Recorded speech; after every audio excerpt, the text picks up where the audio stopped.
ताणं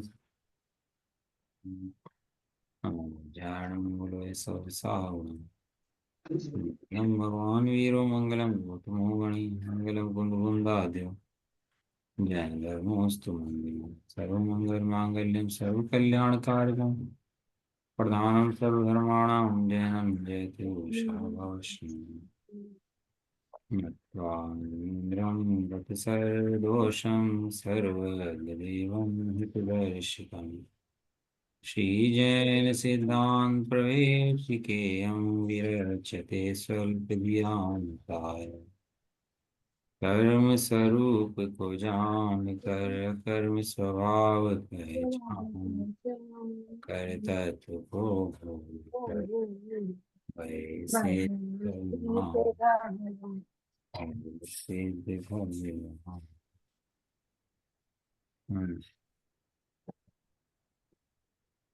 हमारा जैन शासन चार अनुयोगों में है। प्रथम योग, कणन योग, चणन योग और द्रव्यान योग। दोनों चारों ही अनुयोग कार्यकारी हैं। अतः चारों अनुयोग हमें समझना चाहिए, पढ़ना चाहिए। और चारों अनुयोग का स्वाध्याय होना चाहिए डेली। आप अपने कोर्स लगाओ, कोर्स के अंदर आप लिखो कि चारों अनुयोगों में से कौन से ग्रंथ का स्वाध्याय चल रहा है और कितनी देर मैंने स्वाध्याय कौन से ग्रंथ का किया। क्योंकि अपनी भूमिका के अंदर चारों ही ग्रंथ अनुयोग पढ़ने योग्य हैं, कार्यकारी हैं। बराबर है ना। एक मैंने नियम भी कहा था भेजने के लिए आपसे कि अपने दिन की दिनचर्या भेजो आप। दिनचर्या भेजनी किसी ने भी आप लोगों ने। तो डर लगता है, कुछ बात है, क्यों नहीं भेजते दिनचर्या अपनी। हम्म दिनचर्या भेजने में समस्या क्या है आप लोगों को। भेजो आप, कोई कमी निकलेगी। हो सकता है कुछ सुधर जाए, अच्छी चीज आ जाए। ऐसा तो कुछ है नहीं, है ना। तो दिनचर्या अपनी भेजो आप ग्रुप पर लिख करके कि आप दिन में क्या करते हैं पूरे दिन में और क्या शेड्यूल आप लोगों का है। उससे कुछ हो सकता है कोई अच्छा निकल के आए बात उसके अंदर में, है ना। दूसरी बात यह है कि घर में जब भी हो तो चप्पल आदि घर में लेकर ना आए। बाहर की चप्पल बाहर रखो और घर की चप्पल या हो जरूरत हो तो रखो, वरना मत रखो। दूसरी बात, बाहर कभी जाएं तो कपड़े ध्यान रखें किसी टच ना हो। अगर कपड़े कहीं टच हो, कहीं बाजार में शॉपिंग करने के लिए गए हो, कुछ घूम रहे हो, तो कपड़े आगे धोएं या बदलें या छींटा मारें, जो इसी भी स्थिति हो आपकी उस हिसाब से काम करें। लेकिन वो कपड़ा जो बाहर का है, कि बाहर में हर तरह के लोग घूमते हैं, अच्छे भी हैं बुरे भी हैं, उच्च गोत्र वाले भी हैं नीच गोत्र वाले भी हैं, और सब टच हो जाते हैं कपड़े आपस में। तो कपड़े जो टच हो जाते हैं आपस में, उससे पूरे घर में अशुद्धि फैल जाती है। तो ध्यान रखें बाहर के कपड़े घर में टच ना हो। और जो कपड़े प्रेस कराते हो तो बाहर, घर में करते हो कोई बात नहीं है। कपड़े प्रेस अगर कराते हैं बाहर में, तो जो प्रेस वाले का कपड़ा होता है ना, जिसके ऊपर रख के प्रेस करता है वो कपड़ा बहुत गंदा होता है। वो ध्यान नहीं रखता कि लैट्रिन गए हैं कि पेशाब गए हैं, कि इसके ऊपर बैठना है कि नहीं बैठना है। लेकिन अपन लोग जैन लोग हैं, अपन विवेकी व्यक्ति हैं, तो हमें विवेक का इस्तेमाल करना है और अपने को कपड़े आदि की शुद्धि की व्यवस्था रखनी है। इस चरणन योग का संबंध कोई धर्म से नहीं है। चरणन योग का संबंध शरीर से है। और जितने चरणन योग की विराधना करोगे उतने शरीर में रोग बढ़ेंगे, और जितने शरीर में रोग बढ़ेंगे उतने परिणाम खराब होंगे। कोई समझे धर्म का संबंध है, धर्म का संबंध नहीं है। ये शुद्ध अच्छा रहो, शुद्ध रहो, अच्छे से खाओ, शुद्ध खाओ और अभक्ष भक्षण मत करो। इस सब का उससे संबंध है। और कोई इसको बिगाड़ करके अचरण में बिगाड़े तो स्वयं दुखी हो जाता है फिर बाद में, और क्या होता है। इसलिए शुद्धि की बहुत व्यवस्था करें। पानी छानने की वीडियो मैंने भेज दी आपको, तो पानी आप लोग छान के देख लेना कैसे छाना जाता है ना। मैंने तो बल्कि एक काम किया हुआ है कि मैंने तो जो बोरिंग का पानी लेते हैं अपन लोग, उसकी जीवाणी भी अपन उसी पानी में कर देते हैं वापस बोरिंग के अंदर ही। धरती का पानी आता है, धरती में जीवाणु का पानी धरती में चला जाता है। ऐसी व्यवस्था बनाई हुई है। तो आप लोग भी कर सकते हो, कोई बड़ा काम नहीं है वो। उसमें तो जो टंकी में पानी आप छानते हो, उसके ऊपर टंकी के ऊपर एक उल्टी वो लगवा लो, कीप उल्टा कप लगा लो उसके ऊपर, टंकी के ऊपर। और उसका नोजल बंद कर दो जब नीचे से पानी छानना हो। और जब पानी छन जाए तो ऊपर का नोजल खोल करके और उसके पानी की जीवाणु नहीं करके उसको बंद कर दो। बहुत ही प्रोसेस है मतलब वो। लेकिन उससे क्या होता है कि जो अपने पानी है जीवाणी का, जीवाणी समझते हो ना आप सब लोग, जीवाणी का पानी किसे कहते हैं। हाँ। अब हमें जीव दिख नहीं रहा कि जीव है कि नहीं है उसके अंदर। कैसे करेंगे हाँ। टंकी के लिए, जब पर फिर बिल्कुल 5वीं मंजिल पे जाना पड़ेगा? नहीं जाना पड़ेगा ना 5वीं मंजिल पर उसके लिए। तो कैसे आप करेंगे टंकी में? पहले तो आप ये बताओ, बोरिंग का पानी इस्तेमाल करते हो कि एमसीडी का पानी इस्तेमाल करते हो? एमसीडी का। हाँ तो बस फिर तो नहीं बन सकती ना व्यवस्था। यदि बोरिंग का पानी इस्तेमाल करते हो तो व्यवस्था बन सकती है, एमसीडी के पानी में तो व्यवस्था भी नहीं बन सकती फिर तो आपको ऐसी जुगाड़ी करनी ये जो पड़ेगी। बोरिंग का इस्तेमाल तो मैं करती हूँ, लेकिन वो टंकी तो क्या ना 4th मंजिल पर है हमारी। ये टंकी में नहीं गिरना आपको, जिस टंकी में से आप पानी छानते हो ना, जिस टंकी में से पानी आपके आता है, आता तो नहीं नहीं, बोरिंग। डायरेक्ट डायरेक्ट नल से आता है। बोरिंग का नल लगा है, टंकी का नल लगा हुआ है, पीने का पानी नहीं बोरिंग के नल से भरते हैं।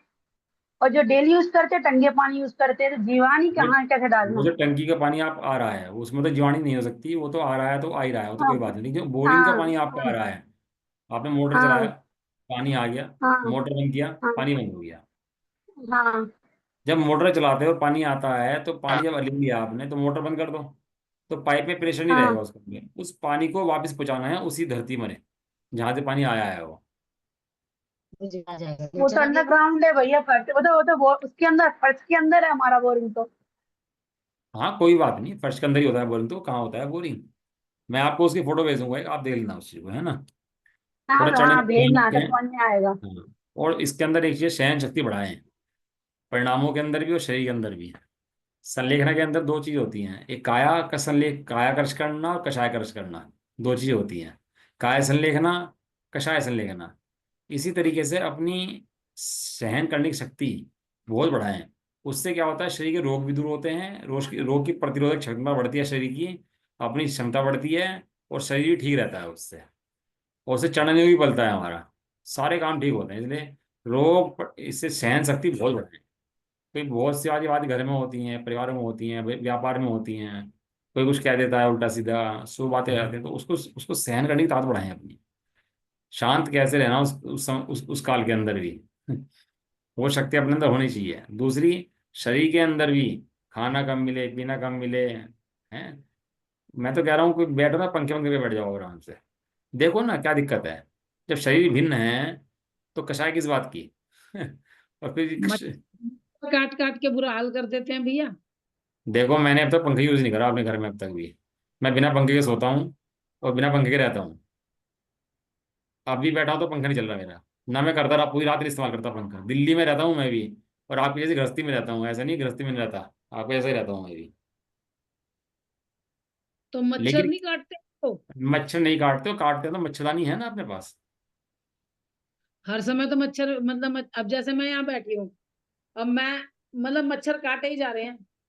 नहीं तो हर उसका एक समय तरीका थोड़ा। है, उसमें आप जो गेट है ना, आप जो मेन गेट, जो डोर्स हैं आने के, जाली लगवा लो आप उसके ऊपर, तो मच्छर अंदर नहीं आएंगे उसके बाद। क्योंकि मच्छर क्या होता है, हम शाम के समय गेट खोल देते हैं ना अपने आगे पीछे के हवा के लिए, तो हवा के हाँ, साथ शाम के समय और सुबह के समय मच्छर अंदर आते हैं उसके साथ में।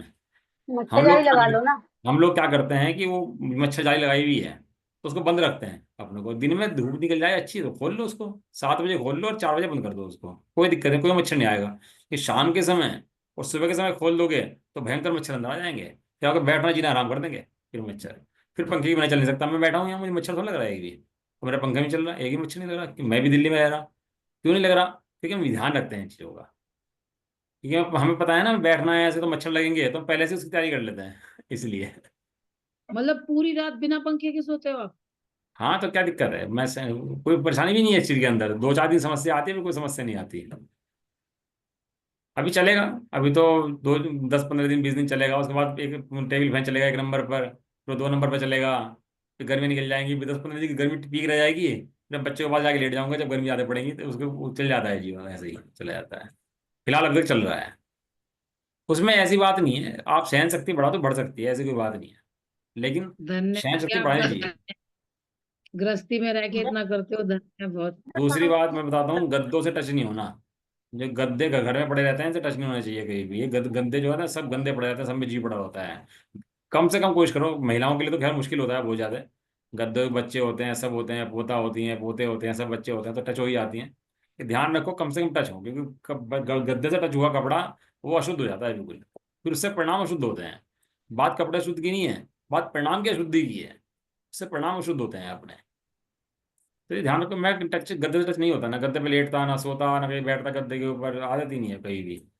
मैं बैठता नहीं इस ना पे कैसे सोते हो? चटाई है, फोल्डिंग में अलग कमरा है, ये मेरा कमरा अलग है स्वाध्याय का, इसमें चटाई फोल्डिंग है मेरा अलग, मेरा उससे कोई कनेक्शन नहीं है। बस रहते हैं अपने घर में एक साथ, कोई बात ही नहीं है। और अगर सोफे आदि आपके हों तो कोशिश करो रैक्सिंग के लगाओ, सोफे भी कपड़े के ना हों आपके। उससे क्या होता है, वो कपड़े की अशुद्धि, लैट्रिन वाला आदमी बैठ बैठ गया, कोई बच्चा बैठ गया, कोई बाहर से आया वो भी बैठ गया, आप भी बैठ गए, और सारा ये गड़बड़ हो गया पूरा पूरा मामला। ये ध्यान रखो कपड़े आदि का, और खाने पीने का, रहने का थोड़ा ध्यान रखोगे तो पूरा काम समझ में आ जाएगा आपको, कोई बड़ी बात नहीं है, सब चीजें हैं। ये तो क्या है कि अब भारी हो गया, पहले तो चीजें आम थी पहले तो घरों में बहुत कॉमन चीजें थी, इन्हें कोई बताने की जरूरत नहीं थी। और इनका चढ़ना नियोग से कोई संबंध नहीं है, इनका तो सामान्य अच्छे से रहने से संबंध है। अब नीच गोत्र की तरह रहोगे, अब नीच गोत्र वाले कैसे रहते हैं घरों के अंदर, बताओ आप कैसे रहते हैं? नीच गोत्र वाले जो रहते हैं, कहीं उठ जाते हैं, कहीं बैठ जाते हैं, कहीं लेटरिन कर लेते हैं, उन्हीं कपड़े में रसोई में घुस जाते हैं, वैसे ही खा लेते हैं, तो इसलिए तो नीच गोत्र हैं। और अपन लोगों को जो उच्च गोत्र मिला है आज तो कमाल है कि हमें पुण्य ऐसा फटा, भगवान मिले सीधे, और भगवान का स्वरूप दिखाई दिया प्रत्यक्ष एकदम सामने सामने। ऐसा इतना पुण्य फटका आया एकदम से कि छोटा मोटा कुछ नहीं, सीधे भगवान ऐसा महान तो पुण्य फटा है। एसी भी हैं? नहीं चलाते? एसी क्या नहीं जी? चलाते? AC AC AC. क्यों चलाएंगे, पंखा नहीं चलता तो एसी भी चलेगा।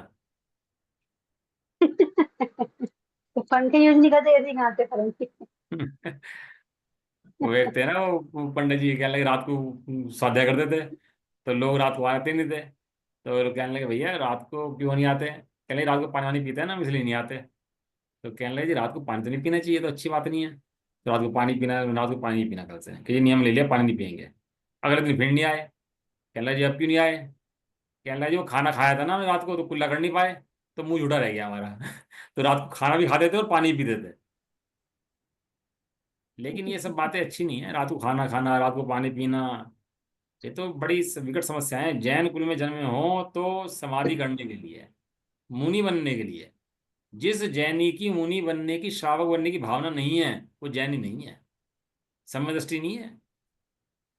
जैनी तो दिन रात प्रयास प्रयास करता है कि कब श्रावक बनूं, कब ये अणुव्रत ग्रहण करूं, कब महाव्रत ग्रहण करूं, मुनि बन करके मोक्ष चले जाऊं, सिद्धों की श्रेणी में पहुंच जाऊं फटाफट। है कैसे बनेगा सिद्ध भाई? और दूसरी बात सुबह बताई थी आज, सामायिक बहुत करें, सामायिक से परिणाम स्थिर होते हैं। 1 घंटे की, आधे घंटे की सामायिक जरूर करें, और परिणाम स्थिर होते हैं, शरीर स्थिर होता है। देखो सामायिक जो है ना वो शिक्षावर्त के अंदर आती है। सामायिक किसके अंदर आती है? शिक्षा बात करनी। और शिक्षावर्त किसे कहते हैं? शिक्षा माने मुनि हमारे बनने की शिक्षा आजकल जो शिक्षा चल रही है ना, ये अपन लोगों की जो लौकिक में शिक्षा, शिक्षा ये शिक्षा नहीं है, ये विद्या नहीं है, तो कोई विद्या है। शिक्षा माने जो विनय दे, सरलता दे, महाव्रत दे, पाप से छुड़ाए, उसका नाम शिक्षा। मोक्ष में पहुंचाए, उसका नाम शिक्षा। और बाकी सब शिक्षा नहीं है, कोई विद्या है सभी। इसलिए अपना जीवन सरल बनाएं, सामायिक आदि करें, कषाय से दूर रहें, हैं ऐसे इस सब चीज़ों को ध्यान रखें अपन लोग। ठीक है, कुछ कोई किसी को पूछना तो नहीं इस चीज़ के अंदर? चलें आगे, कोई कॉल का क्वेश्चन, आपका क्वेश्चन कोई पेंडिंग? इन सब चीज़ों से क्या होता है, हमने देखा है जीवन के अंदर, इन सब चीज़ों से जीवन सरल हो जाता है, और जीवन में आनंद बढ़ जाता है इन सब चीज़ों से, नेचुरल रहने से, नेचर से जुड़ने से नेचुरल हो जाता है, और नेचर के विपरीत पदार्थों से जुड़ने से अननेचुरल हो जाता है। इस शरीर को भी नेचर पसंद है, आप नेचर के नज़दीक रहोगे तो शरीर अच्छा हंसता कूदता रहेगा, और बीमार नहीं रहेगा, और खुश रहेगा, और परिणाम भी अच्छे रहेंगे। और नेचर से दूर रहोगे, अननेचुरल पदार्थों में रहोगे, तो क्या होगा? शरीर दुखी हो जाएगा, दुखी रहना, दुखी ये दुखी होगा तो मैं दुखी करना शुरू कर देगा, परिणाम खराब करना शुरू कर देगा। इसलिए क्या करो, जितना जितना नेचुरल हो सके उतना नेचुरल रहने की कोशिश करनी चाहिए। ठीक है, इसलिए कहा था शेड्यूल भेजो आप अपना फिर रोग हो तो रोग रोग बताओ, उसका निदान देखेंगे। शेड्यूल हो तो शेड्यूल बताओ, तो उसे देखेंगे क्या शेड्यूल क्या चल रहा है, वो सब व्यवस्थाएं। चले आगे। चलो जी, प्रश्न नंबर 207 सामने आ रहा है सब लोगों के, आपके स्क्रीन पर। अपना विषय चल रहा है पर्याप्ति, अपर्याप्ति। पर्याप्ति माने ये जीव अपने योग्य परमाणु को ग्रहण कर ले, उनको शरीर बना दे, उनकी इंद्रिया बना दे, उनमें सांस करा दे, और उसके अंदर मन बन जाए, ये सब पर्याप्तपूर्ण हो तब वो संघी पंचेंद्रिय जीव कहा जाता है। अभी तो अपन लोगों के पास इतना माल है वास्तव में, ये तो एक अंक का ज्ञान नहीं रहा था जब इतना माल है। सोचो कैसे लिखा होगा। राजेंद्र पंडित जी आए थे और मैंने पूछा उनसे एक बार, भाई जी आप जो आत्मा जरूरी था, आत्मा लिखते खाली बस ये चीज क्यों लिखी, पहले आत्मा लिखते। कहने लगे ये भूल जाते ना, यदि ये विस्मृत हो जाता तो ये ज्ञान प्राप्त नहीं होता उसके बाद फिर। आत्मज्ञ तो सब आचार्य हुए बात तक भी, लेकिन ये ज्ञान प्राप्त नहीं होने वाला था जो ज्ञान है। प्रश्न नंबर 2 7, अपर्याप्ति, अपर्याप्त अथवा लब्ध पर्याप्त नामकरण किसे कहते हैं? जिस कर्म के उदय से जीव की एक भी पर्याप्ति पूर्ण न करके जीव क्या करे, एक पर्याप्ति माने पहली पर्याप्ति कौन सी होती है? आहार पर्याप्ति। आहार। आहार पर्याप्ति पूर्ण होगी उसके बाद होगी शरीर पर्याप्ति। शरीर पर्याप्ति पूर्ण हम्म, होगी उसके बाद होगी इंद्रिय प्राप्ति। उसके बाद वो 3 पूर्ण होंगी स्वाच्छ्वत प्राप्ति। वे सारी पूर्ण होंगी भाषा पर्याप्ति। अब वे सारी पूर्ण होंगी उसके बाद मन पर्याप्ति। इस तरह। मनोभ्रांति। और कोई जीव कर्म की उदय से एक भी पर्याप्ति पूर्ण ना करके, क्यों पूर्ण नहीं होती पर्याप्ति हैं? क्योंकि कषाय आदि करते हैं ना जी, इनसे भी पर्याप्ति नहीं मिलती। ये जो बर्बाद करते हैं ना विषयों में मन को, इंद्रियों को विषयों में बर्बाद करते हैं, साधना में नहीं लगाते, इससे क्या होता है कि पर्याप्ति मिलती ही नहीं है उसको। थोड़े समय के लिए मिली है ना, नेत्र कर्ण ही मिले हैं ना, थोड़े 10 20 साल 30 50 साल के लिए, क्योंकि विषयों में बर्बाद कर दे तो फिर दोबारा मिलते ही नहीं। श्वास के 18वें भाग प्रमाण अंतर मुहूर्त काल में ही मरण को प्राप्त होते हैं, उसे अपर्याप्ति, अपर्याप्त अथवा लब्ध पर्याप्त नामकरण कहते हैं। बता दिया है अपर्याप्ति किसे कहते हैं, लब्ध पर्याप्त नामकरण किसे कहते हैं, कि जो एक भी पर्याप्ति पूर्ण ना करे। और श्वास के 18वें भाग प्रमाण, श्वास माने जो सांस लेते हैं वो नहीं, आप हाथ देखोगे नब्ज धड़कती है, तो धड़कन है ना एक बार, उसको बोलते हैं श्वास। नब्ज देखते हो ना आप अपनी, ये नब्ज धड़क धड़क रही है बड़ी तेज से, और इस धड़कती हुई नब्ज के अंदर एक बार धड़कती है तो 18 बार जन्म मरण मोजी कर देता है। आप सोचो कितनी वेदना रहती होगी। नपुंसक है, काम वेदना से ग्रसित है, क्षुधा वेदना से ग्रसित है, कषाय तीव्र हैं, और मरता जीता है, कह किसी से सकता नहीं है, दुखी बना रहता है भयंकर। अभी तो अपने को भोजन कुलता है ना। लेकिन पता नहीं है ना अपने को सब चीजों का, इनका इसलिए बताना पड़ता है। अगला है प्रत्येक नामकरण किसे कहते हैं? 200 प्रश्न नंबर भैया 200। सांस और श्वासोच्छ्वास में अंतर है क्या? सांस मतलब जो नाभि में, ये नाड़ी से होती है, और श्वासोच्छ्वास मतलब पूरे शरीर में सांस लेते हो वो। नहीं नहीं, ये ऐसा नहीं है। वो श्वासोच्छ्वास शरीर तो से लिया जाता है पूरा, उसको श्वासोच्छ्वास बोलते हाँ हैं। नाक से ले उसका नाम नहीं, हाँ। क्योंकि एक इंद्रिय को श्वासोच्छ्वास होता है। तो वो नबट जो शरीर का जो ग्रहण करता है ना उसको, सांस को, उसको बोलते हैं, हवा ग्रहण करता है उसको बोलते हैं श्वास। वायु अच्छा। ग्रहण करना शरीर के अंदर, वो सारा कर्म प्रकृति उसे खेल होता है सारा। प्रत्येक नामकरण किसे कहते हैं? जिस कर्म के उदय से एक शरीर का एक ही जीव स्वामी हो, उसे प्रत्येक नामकरण कहते हैं। प्रत्येक प्रत्येक होता है, दो साधारण होता है। प्रत्येक माने एक शरीर का एक स्वामी। साधारण नामकरण किसे कहते हैं? जिस कर्म के उदय से एक शरीर के अनेक जीव स्वामी हो, उसे साधारण नामकरण कहते हैं। कैसे? तो जब तुमने देखा होगा वनस्पति काय के अंदर, आलू के अंदर शरीर एक और जीव कितने भर रहे हैं उसके अंदर। अनंत। अच्छा, ये जो शरीर अपना बैठा है ये प्रत्येक है कि साधारण है? ये प्रत्येक है। शरीर प्रत्येक है। सोच लो फिर से एक बार। प्रत्येक है। साधारण है। इसके कैसे भैया इसमें? एक एक अंग के अंदर अनंत जीव भरे पड़े इसके अंदर। ये निगोदे जीव भरे निगोदिया इस शरीर जी। के अंदर। इस एक शरीर के माध्यम से अनंत हाँ। जीव बसते हैं इसके अंदर। खून के अंदर, हड्डियों के अंदर, पाद के अंदर कितने जीव भरे, इसमें निगोदे जीव भरे पड़े इस शरीर के अंदर। इस शरीर के अंदर ये खाली तुम्हारा वास नहीं है, खाली तुम नहीं, हम नहीं बसते इस शरीर के अंदर। इस शरीर के अंदर हमारे जैसे अनंत जीव बसते हैं। और मजे की बात देखो, हम अनंत जीव जन्मते रहते हैं और मरते रहते हैं शरीर के अंदर से हमारे जैसे। प्रत्येक समय। कान के अंदर, नाक के अंदर, आंख के अंदर अनंत जीव पड़ रहे, प्रत्येक समय मर रहे, जी रहे, इस समय अवे भी से अपना मान रहे, और हम भी शरीर को अपना मान रहे। उसमें लिखा अष्टपाउड में कि स्त्रियां जो हैं वो व्रत ग्रहण क्यों कर सकती हैं? वे सातवें स्थान में चली, छठवें स्थान में चली जाएं, सातवें स्थान में चली जाएं, परिणाम चढ़ा लें अपने, क्यों नहीं कर सकती हैं? तो उसमें ऐसा दिया है कि स्त्रियों की कुक्षियों के अंदर, नाभि के अंदर, बगल के अंदर अनंत जीव लगातार बढ़ते रहते हैं लगातार। इससे उनके जीव पढ़ने से उनकी स्थिति बन नहीं पाती है, इसलिए गुणस्थान 5वें से ऊपर हो नहीं सकता उनके लिए। और ये स्त्री की बात नहीं है, अपन पुरुष जीव भी हैं। अभी देखते हो ना, हीरो है, हीरो को देखकर खुश हो रहे हैं, कितना बढ़िया हीरो है, और खुश हो रहे हैं। मर जाए तो भी हीरो की बगल में जीव बन जाए, उसी हीरो की बगल में, कुक्षियों में जाकर के, उस नाक में जाकर के, उसकी जीभ पर जाकर लार में जीव जीव बन जाए उसकी। लार होती है ना, अनंत जीव होते हैं लार के अंदर इसके। ये भरा पड़ा है शरीर जीवों से, अनंत अनंत जीवों से भरा पड़ा है ये। हमें लगता है हम मालिक हैं इसके। इसका अनंत मालिक बैठे हैं पहले से ही। बात बताओ, जैसे जो ये पेड़ है एक, हाँ, तो पेड़ को तो प्रत्येक बोलते हैं ना, प्रत्येक वनस्पति बोलते हैं ना। पेड़, हाँ प्रत्येक वनस्पति है पेड़, ठीक है।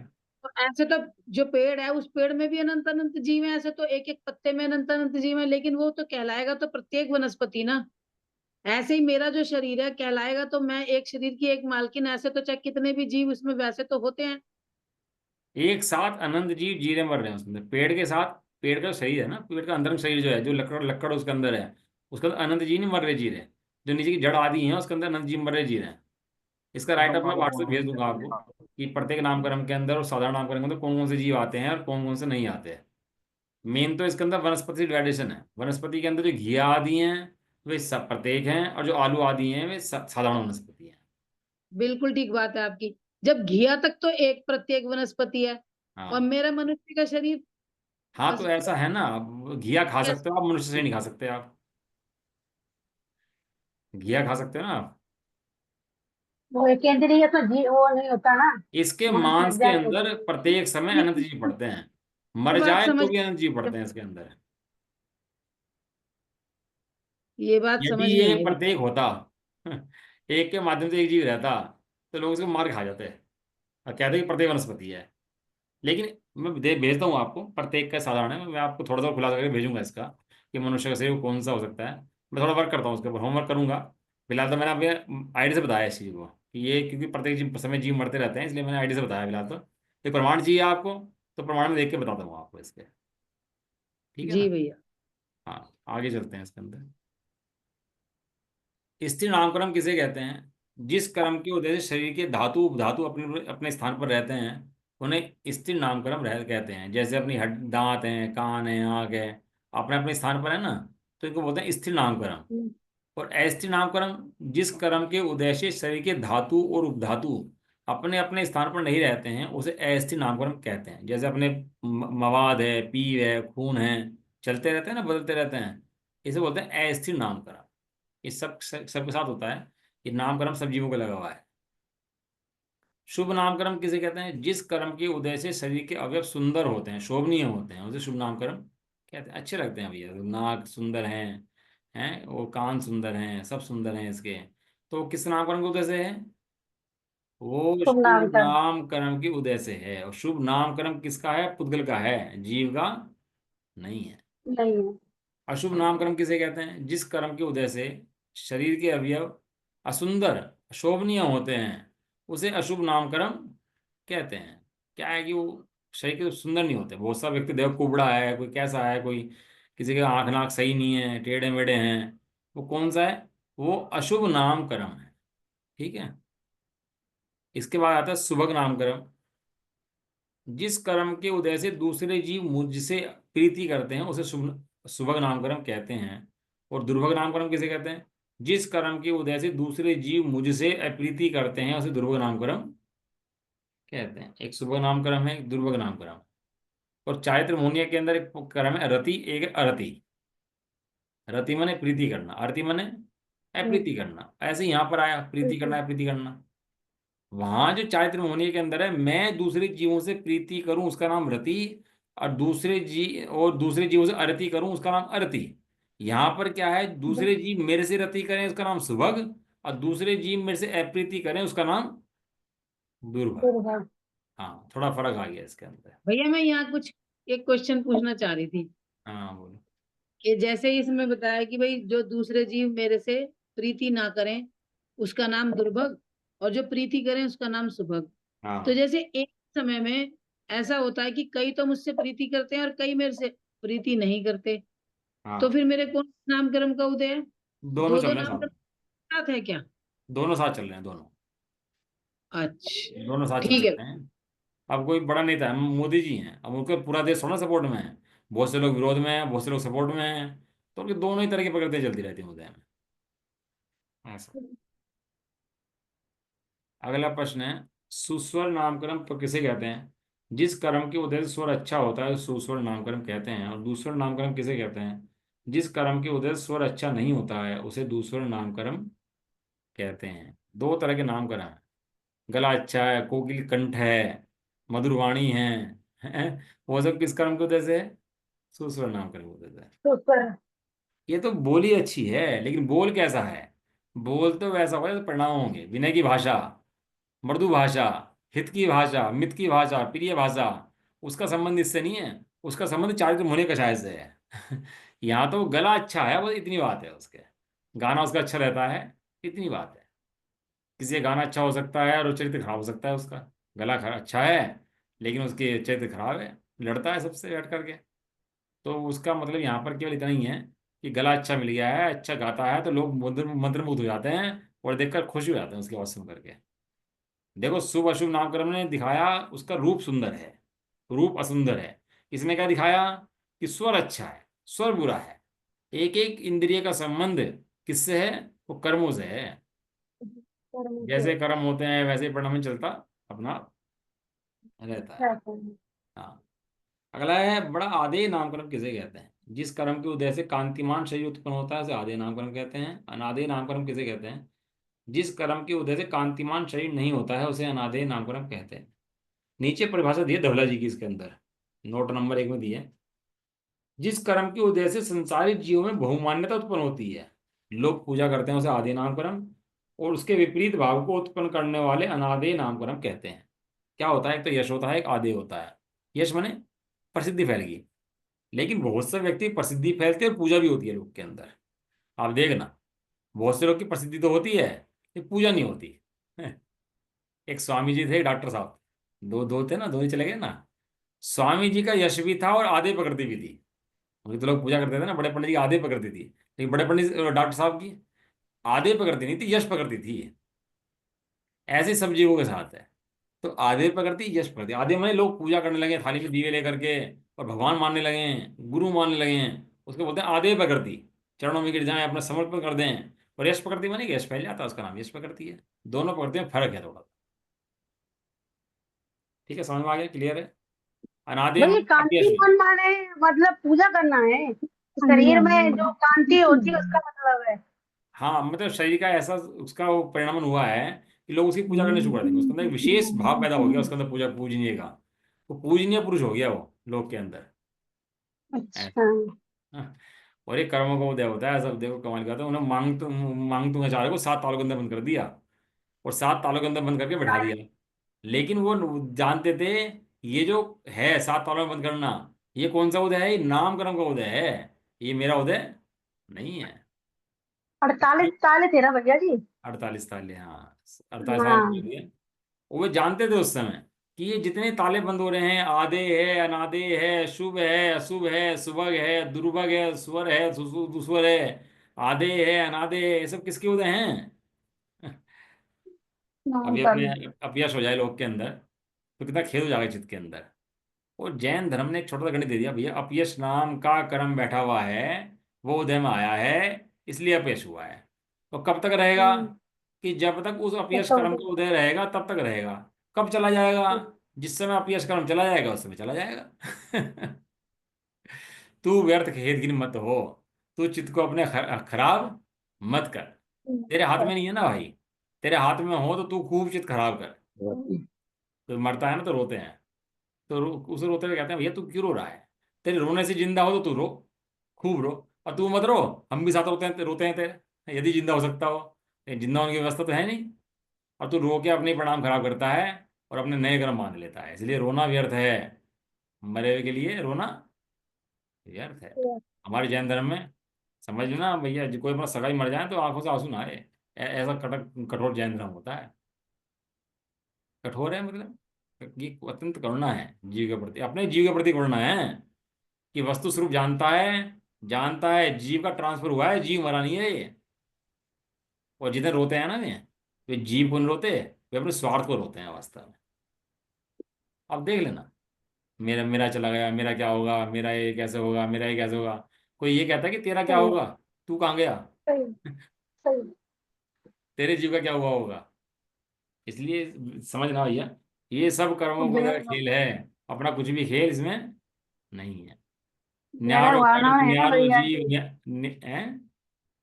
बैराग भावना में है ना, अपने अपने सुख को रोए पिता पुत्र हाँ। दारा। न्यारो कर्म न्यारो जीव न्यारो ही शरीर है। कहाँ है पूनम जी, बताओ, क्या? पता है कहाँ आए? न्यारो कर्म न्यारो जीव न्यारो ही शरीर है।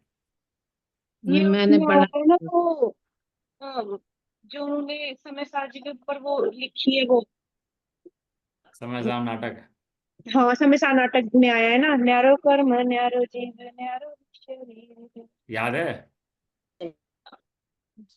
या पहला शब्द याद नहीं आ रहा।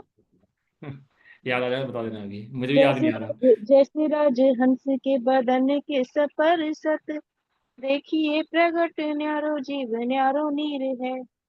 तैसे समकीर्ति की सुदृष्टि में सहज रूप, न्यारो जीव न्यारो कर्म न्यारो ही शरीर है। जब शुद्ध चेतन को अनुभव अभ्यास तब, भासे आपू अचल न बुझो और सिर हो। वाह। ऐसे कर पूरब करम उदय में आके दिखाई दई, पूरब तिन को करम न उदय करता तिन को तमाशे गिर है। तमाशगीर है, हाँ तमाशगीर। तमाशा देखता है ना, तमाशा, तमाशा देखा कभी आप आपने? आप तो सपना जी भी गजब है, मतलब आप तो दोनों की जोड़ी एक से बढ़कर एक है फिर तो, क्या बात है। नहीं, ये तो संगति का असर है। चलो आगे चलते बहुत हैं। अच्छा सर है, बहुत बढ़िया सर है, बहुत बढ़िया। ये कर्म न्यारो जीव न्यारो न्यारो ही शरीर है, देखिए स्वरूप अपनो, एक ज्ञान रूप है। अरे कर्म के नाटक हैं, सही है, उन नाटक से भिन्न देखता है अपने आप को। बढ़िया है। लगे रहो भैया, ऐसे पढ़ा करो, याद किया करो, नहीं इनके ये छंद थे ना बनारस दास जी के, आपको यकीन नहीं आएगा। अब से 250 साल पहले जिस तरह हम गाने गाते हैं ना गली गली के अंदर, गाने गुनगुनाते हैं, इस तरह बनारसी दास जी के छंद गली गली में गुनगुनाए जाया करते थे। बनारस दास जी सवैये जो थे, गली गली में बच्चे गाने की तरह गाया करते थे इनको, जो हम पढ़ रहे हैं इसको। जैसे राजहंस के वदन के परस्त। आप खोलो ना बनारस समय सार नाटक, और आप पढ़ोगे 2-3 छंद, तो आपको मजा आ जाएगा छंद पढ़ने में। ये बच्चा कुछ कहना चाह रहा है क्या? कहना चाहो तो बोल दे भाई, नहीं तो कोई बात नहीं है, चलो। आधे अनाधे यश कीर्ति किसे कहते हैं? जिस कर्म के उदय से संसार में जीव की प्रशंसा होती है, उसे यश कीर्ति नामकरण कहते हैं।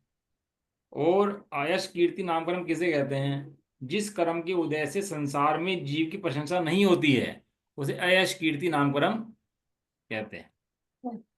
किसी का यश फैल गया, आप देखो मुनराज भी होता है ना, बहुत से मुनराज का यश फैल जाता है, और बहुत से मुनराज का यश नहीं फैलता। आवाज आ रही है मेरी, नहीं आ रही? आ रही। आ रही बहुत है से भैया। बहुत से मुनराज का यश फैलता है, और बहुत से मुनराज का यश नहीं फैलता। एक परिचय है ज्ञान परिचय।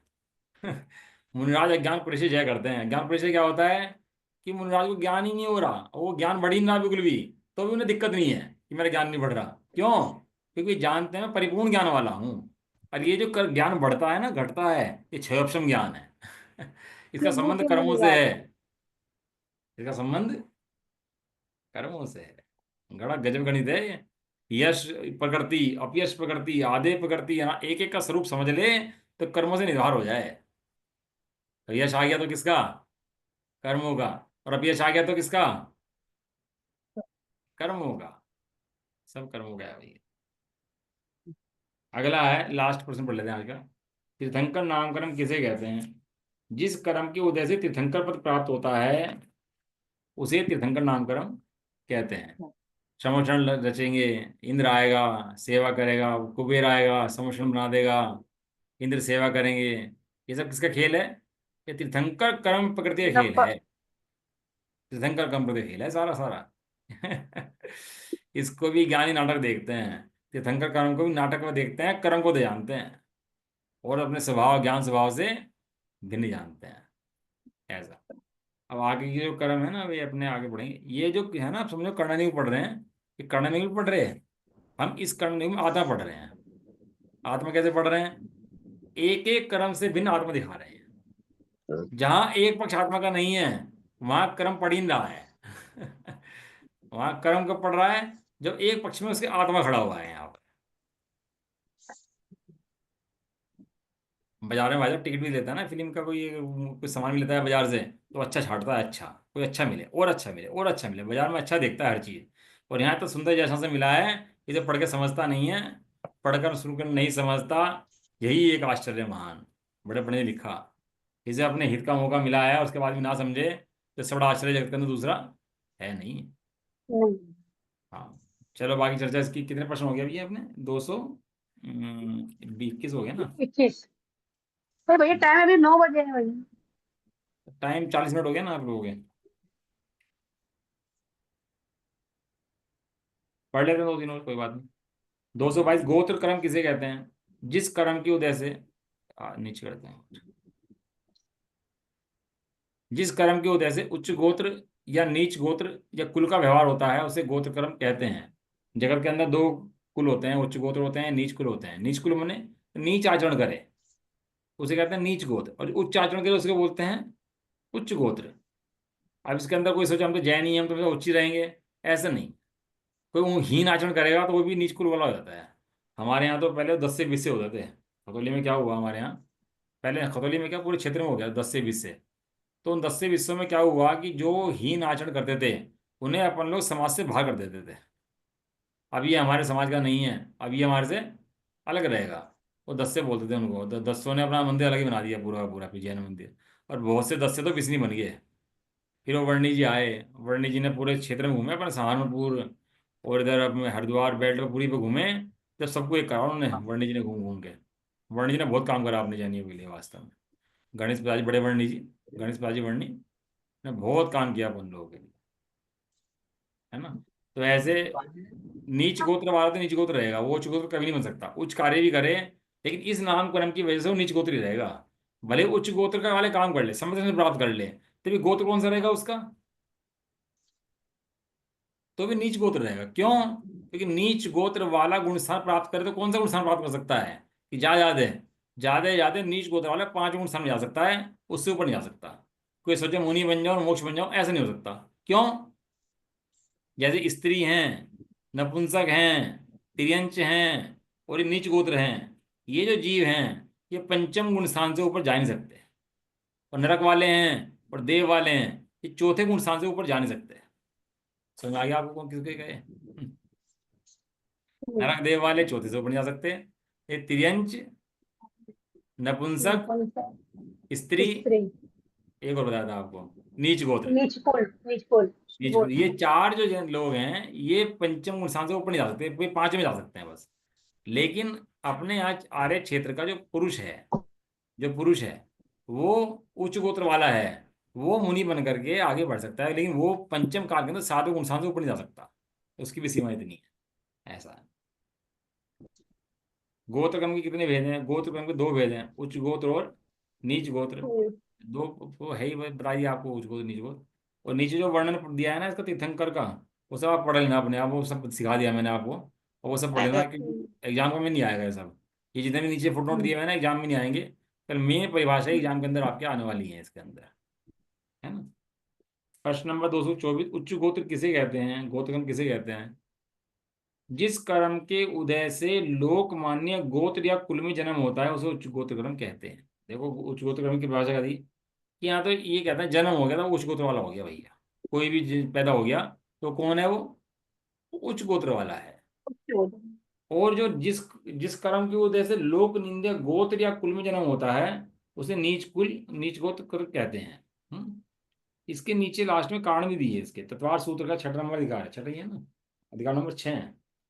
उसके अंदर प्रत्येक के कारण दिए बंद के। मनुष्य गति क्यों बनती है, तिरंज गति क्यों बनती है, नरक गति क्यों बनती है, उच्च गोत्र क्यों बनता है, नीच गोत्र क्यों बनता है, कैसे कैसे परिणाम जीव करता है जिससे इन गोत्रों का बंद होता है, वो सारी व्यवस्था जाननी है तो आप वहां से उसको जान सकते हो। ठीक है ना। अब प्रश्न नंबर आपका जो 226 से लेके और 200 कितने तक, 42 तक, है ना। 42 का। ये कल चर्चा करके इसकी, और फिर परसों एग्जाम कर लेंगे आप लोग, है ना। कल चर्चा इसकी कर लेते हैं और फिर परसों इसका ये आप पढ़ लेंगे। संडे को ना? हाँ ये सही है, नहीं किताब ये वाली लघु जैन सिद्धांत परिवेश का है, हाँ ये वाली है, ठीक है बराबर, सही है। ये संडे संडे को करेंगे ना हाँ संडे में कर लेंगे, एग्जाम? संडे में होनी में कल भी नहीं शायद क्लास ले संडे में पाऊंगा। तो एग्जाम नहीं दे पाएंगे भाई, संडे में मत रखिए हाँ प्लीज। कल मैं क्लास भी नहीं ले पाऊंगा, और अगर आप मैं 2 दिन बाहर हूँ एक्चुअली। अच्छा अच्छा। तो कल सुबह की क्लास लूंगा, लेकिन कल शाम की बता दूंगा जैसी व्यवस्था बनेगी, क्योंकि मुझे बाहर जाना है। तो कल शाम की व्यवस्था बनेगी नहीं बताऊंगा आपको, है ना, 2 दिन की क्लास का कैसा रहेगा, तो डिस्टर्ब रहेगा थोड़ा सा। पूनम जी किताब ठीक है आपकी, है किताब जो आपने मंगाई है, किताब ठीक है बिल्कुल। ये समझ लो, पर्दे में बसा लोगे ना इस किताब को, तो पूरा जैन सिद्धांतों का पार पता लग जाएगा। पूरे गोमट साल पढ़ लिया आपने, छठखंडा का पढ़ लिया, गुणस्थान पढ़ लिया, यदि ये छोटी पतली किताब पढ़ लिया आपने, तो सारे जैन सिद्धांतों का सार पता लग जाएगा आपको इस किताब के अंदर। इतना माल है इसके अंदर, समुद्र है, घुस जाओ इसके अंदर तो। पढ़ी है मैंने, थोड़ी सी पढ़ी, बहुत अच्छी लगी।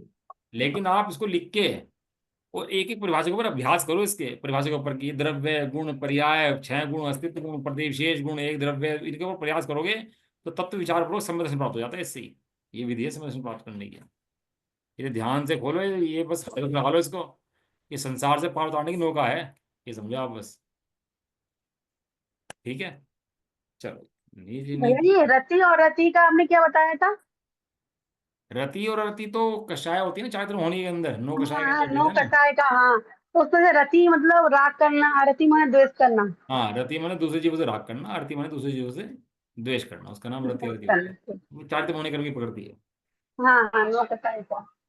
हाँ चलो। निज निधि निज में बताई, ये अनंत उपकार है, इसके लिए बिनवाई माँ को वंदना सतवा। नौवण होगा।